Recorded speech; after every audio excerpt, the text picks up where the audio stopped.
वालेकुम स्टूडेंट्स। आज हम MTH 101 के लेक्चर नंबर 14 के बारे में डिस्कस करेंगे, जो है हमारा tangent line and rate of change, यानी कि टेंजेंट लाइन के रेट ऑफ चेंज के बारे में हम डिस्कस करेंगे।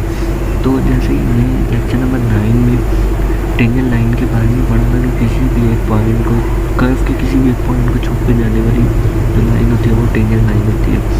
ठीक है, तो हमने इसमें स्टार्टिंग पे हमारे पास एक ग्राफ बता रहा है, जैसे उसने हमें वहाँ ग्राफ दिया था, एक पॉइंट को छू के जाने वाली जो लाइन है वो टेंजेंट लाइन है।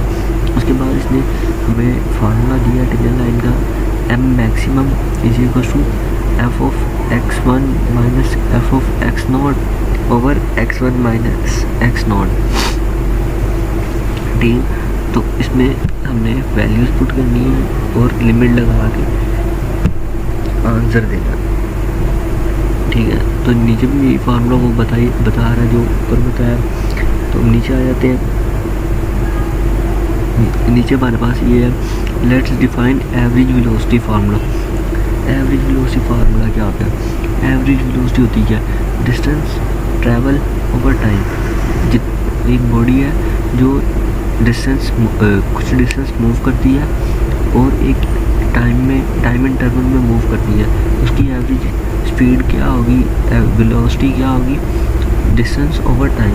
उसने जितना डिस्टेंस कवर किया है उसको अपने टाइम पे डिवाइड कर दो, तो उसकी वेलोसिटी आ जाएगी हमारे पास।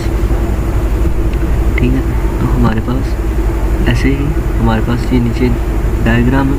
इस डायग्राम में हमने इसकी बता रहे हैं कि एक कर्व है, वो हमारे पास दो पॉइंट्स हैं, एक है T0 D0 और एक है T1 D1। तो हमने इस पॉइंट के दरमियान वेलोसिटी फाइंड करनी है। तो हमने इसमें जितना टाइम डिस्टेंस कवर किया है और जितना टाइम है उसको डिस्टेंस को दोनों को ऐड कर लेंगे और टोटल टाइम पे डिवाइड कर देंगे, तो हमारे पास इसकी वेलोसिटी आ जाएगी। ठीक है, तो इस नीचे आ जाते हैं। नीचे हमारे पास ये देखें, ये वही बता रहा है dt minus D naught over D T minus D naught V maximum is equals to F T one minus F T naught over T one minus T naught, यानी कि D one minus D naught is denoted in the interval distance travel in the interval, यानी कि D1 और D not जो है वो हमारे पास क्या है, डिस्टेंस है इस इंटरवल में जो ट्रैवल हो रहा है। ठीक है, तो हम इसमें नीचे आ जाते हैं। नीचे ये वही फार्मूला लिमिट हमारे पास जो है T1 जो है T नॉट के अप्रोच कर रहा है, तो हम T1 की जगह T नॉट लगाएंगे, तो हमारे पास जो है आंसर जो है ऊपर नीचे सारे कट जाएगा, तो हमारे पास आंसर जो है वो 0 आएगा।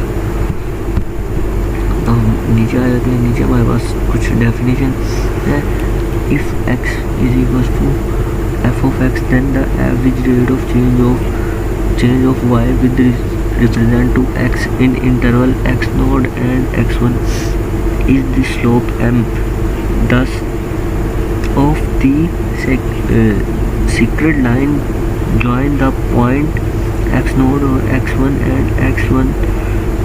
x naught f of x naught and x1 is f of x1 on the graph of x।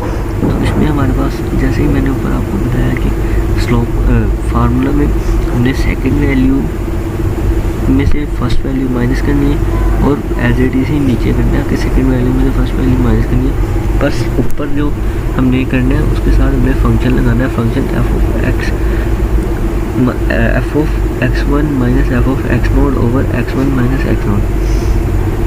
तो जैसे ही हम इसमें फंक्शन लगाएंगे और उसकी वैल्यूज़ पुट करेंगे तो हमारे पास आंसर आ जाएगा। उसके बाद हमारे पास देन है एक और डेफिनेशन आ रही है, if F Y is equal to F of X then the intercept rate of change of Y with represent to X at the point X naught is slope M the tangent line of the graph is point X naught.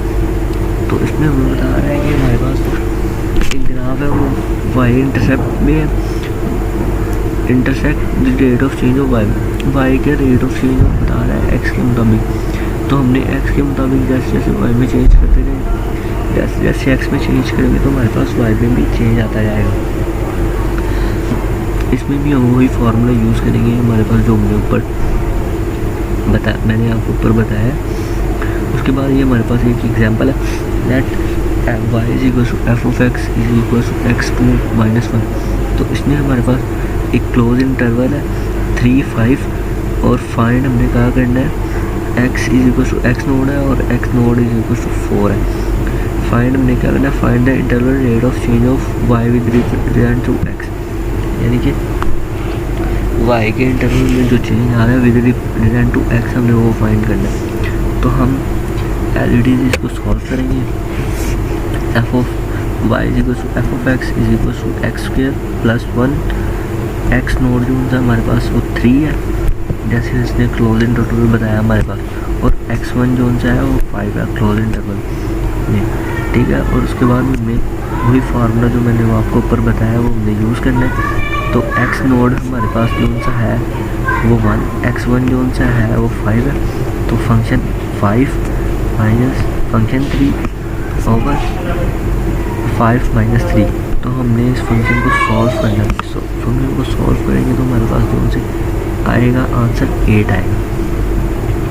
तो so y increasing 8 unit to each unit increasing in x over the interval 3, 5, यानी कि वो इसमें बता रहा है कि हमारे पास जो y का इंटरवल चेंज करेंगे तो हमारे पास 8 यूनिट इंक्रीज़ करेगा, यानी कि 8 पॉइंट जो है वो इंक्रीज़ करेगा।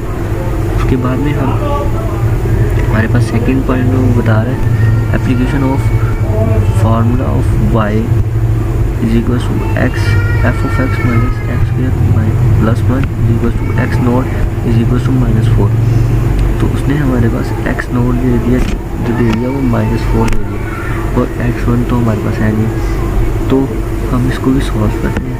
तो जैसे ही हम ऊपर इसको सॉल्व करेंगे तो हमारे पास जो सा आंसर है वो भी -8 आएगा, ठीक है। तो -8 आ गया आंसर। तो इसका आंसर आएगा -8। Negative insert rate of change means is it's decreasing, यानी कि इसमें क्या है कि अगर हम -4 एक्स नोड -4 पुट करते हैं तो हमारे पास आंसर जो है नेगेटिव में चला जाता है। तो rate of change of decrease हो रहा है। और हम सी पॉइंट में आ जाते हैं। हाउ वी हैव सी में एलईडी दी, हमने इसको ऐसे ही लिख देंगे। एक्स नोड की जगह पे हम क्या एक्स नोड की वैल्यू पुट कर देंगे, x node x1 plus 1 x1 का square plus 1 minus x node का स्क्वायर प्लस 1। तो इसमें हमारे पास जो सॉल्व करेंगे तो हमारे पास सिर्फ 2x नोड बचेगा। तो ये हमारा जो सा है the result of part B can be obtain from the original result by listing. उसमें ये कह रहा है कि हमारे पास जो ओरिजिनल रिजल्ट आना था उसके ऑपोजिट आया है पार्ट बी का रिजल्ट, ठीक है। तो ये हमारे पास आज के लेक्चर में बस इतनी बातें थी। सो स्टूडेंट्स, आज का लेक्चर हमारे इधर ही खत्म होता है। Kindly subscribe my channel, like, comment and share. मिलते अपने अगले लेक्चर में। अल्लाह हाफिज़।